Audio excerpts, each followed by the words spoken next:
Գյուրջան Կասկադ, ցանկացած համեմատություն մեր օգտին է։ Կոռուպցիա ամեն տեղ կա, Հայաստանում էլ ցավոք սրտի կա, հենց այս ամեն ինչի նպատակն է, որ այդ կոռուպցիան նվազագույնն առնվազն տարբեր ամենակարևորը, որ այս ժամանակի ընթացքում կառավարությունը, իշխանությունները, իրավապահ մարմինները իզորու են եղել այդ համակարգային կոռուպցիան վերացնեն, բայց ի վերջո պետքա մեր նպատակային պետքա լինի, որ իմ խորին համոզմամբ չկա համակարգային կոռուպցիա այդ իր աստիճանակարգությամբ, բայց միևնույն ժամանակ կոռուպցիա կա ու հենց նպատակն է, որ այդ կոռուպցիան հատուկ են օջախային երևույթները նույնպես վերացվեն։ Քաղաքապետարանի տասնյակ պաշտոնյաներ են, հիմա կալանավորված։ Դա համակարգային կոռուպցիայի մասին չի խոսում։ Ես այդ երևույթին ծանոթ չեմ, չգիտեմ այդ տասնյակ պաշտոնյաները ինչ փոխկապակցվածություն ունեն, բայց բոլոր դեպքերում որ տասնյակ պաշտոնյաներ կալանավորվել են կամ ձերբակալվել են, դա էլ հենց խոսում է կոռուպցիայի դեմ արդյունավետ պայքարի մասին։ Այսինքն, եթե ինչ-որ մի ժամանակ էլ այդ երևույթները եղել են, բայց կալանավորվածներ, ձերբակալվածներ չեն եղել, դա չի նշանակում, որ կոռուպցիա չի եղել։ Հենց հիմա, որ ձերբակալվում են, բացահայտվում է, հենց դա պայքարի մասին է խոսում։ Լավ, պարոն Քոչարյան, այս պահին ինչու եք գտնվում կառավարության շենքի առջև, հանդիպում ունեք։ Հանդիպում ունեմ, այո։ Ում եք, Նիկոլ Փաշինյանի։ Տեխնացուները հանդիպում պետք է ունենան, այո։ Այսօր է որոշվելու տեխնացուի ընտրությունը։ Ինչպես։ Այսօր է որոշվելու Չեմ ընտրությունը կարող ասել։ Որոշվելու է կառավարության նիստով։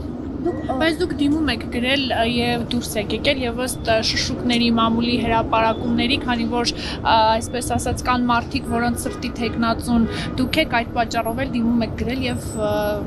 դուրս եք եկել աշխատանքից։ Չէ, աշխատանքից դուրս գալը դրանով պայմանավորված չի եղել, այլ պատճառներ են եղել, բայց ինչ վերաբերում է սրտի թեկնածուին, տարբեր ուրեմն լուրեր կան, տարբեր մարդկանց սրտի թեկնածուն են փաստորեն, բայց բոլոր դեպքերում դա իմ համար նշանակություն չունի։ Ես ունեմ տեսլական, ունեմ նպատակ, որ եթե կառավարությունը հարկ կհամարի ինձ այդ բարձր պաշտոն նշանակելու, ուրեմն այդ նպատակների հետևից պետք է գնալ։ Մտավախություն, մտահոգություն չունեք, որ օրինակ հակակոռուպցիոն կոմիտեի նախագահին եւ ոչ միայն մեկ գիշերվա ընթացքում պարզապես մեկ հաղորդագրությամբ ազատում են աշխատանքից։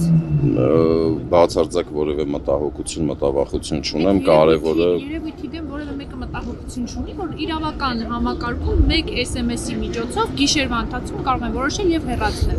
Հարցը քաղաքական է, ես մի մտահոգություն ունեմ եւ մի նպատակ ունեմ, անկախ նրանից ինչ պաշտոնում կլինեմ, որ այդ պաշտոնը ծառայեցվի պետության հասարակության շահերին։ Աշխատանքը ծառայեցվի պետության ու հասարակության շահերին։ Հիմա այդ աշխատանքը ինչքան կտևի, մի տարի, մի ամիս, թե 6 տարի, դա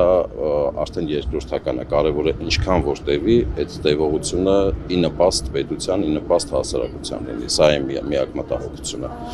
Ներողություն եմ խնդրում, ուղղակի նոր մեղադրանք է առաջադրվել այսքան տարի անց։ Դուք դատախազության պաշտոնյա եք։ Արդեն ոչ։ Նախկին պաշտոն։ Արդեն ոչ։ Բայց դե ոչ եք հրաժարվում ձեր անցյալից։ Բնականաբար ոչ։ Դե դեպքում նաև պետք է տեղեկացված լինի, թե այսքան տարի անց նախկին նախագահի նկատմամբ մեղադրանք է առաջադրվել։ Գործից բացարձակ տեղեկություն չունեմ։ Բացարձակ տեղեկություն չունեմ գործից։ Բացարձակ տեղեկություն չունեմ, որովհետև այդ մեղադրանքն էլ որ առաջադրվել այն պաշտոնը լքելուց հետո է եղել, բաց այդ այն պաշտոնին, որ եղել եմ դրա այդ համարում, որ SMS-ով կարող է երկրի բարձրագույն առհասարակ գնահատական չեմ տալիս դրան, բայց քանի որ հարցը հնչեց մտահոգություն ունեմ թե ոչ, ասեմ որ օրենքով ինչպես է ընդունված, որ պետք է պաշտոնյային աշխատանքից ազատեն։ Դուք օրենքի մարդիկ եք։ Տարբեր պաշտոններ, տարբեր ազատման ընթացակարգեր կան։ SMS-ով կա ձնագրված։ Չեմ ծածան ներողություն։ Չեմ կարող ասել, ամեն դեպքում դա քաղաքական հարց է։ Դե ուրեմն եթե օրենսդրությանը ծանոթ եք, ինձ թվում է անկախ նրանից ես ինչ կպատասխանեմ, դրանով օրենսդրական կարգավորումները չեն փոխվում։ Ես որքանով ծանոթ եմ, բոլորն էլ աշխատանքից ազատվել են իրենց դիմումի հիման վրա, թե ինչն է հանդիսացել խնդրել է եւ նրանք խնդրանքին դիմումի հիման վրա են ազատվել, ինչն է հանդիսացել այդ դիմումի դրդապատճառը, ես դրանից տեղեկություն չունեմ։ Դե այդ հարցի հասցեատերը արդյոք ես եմ։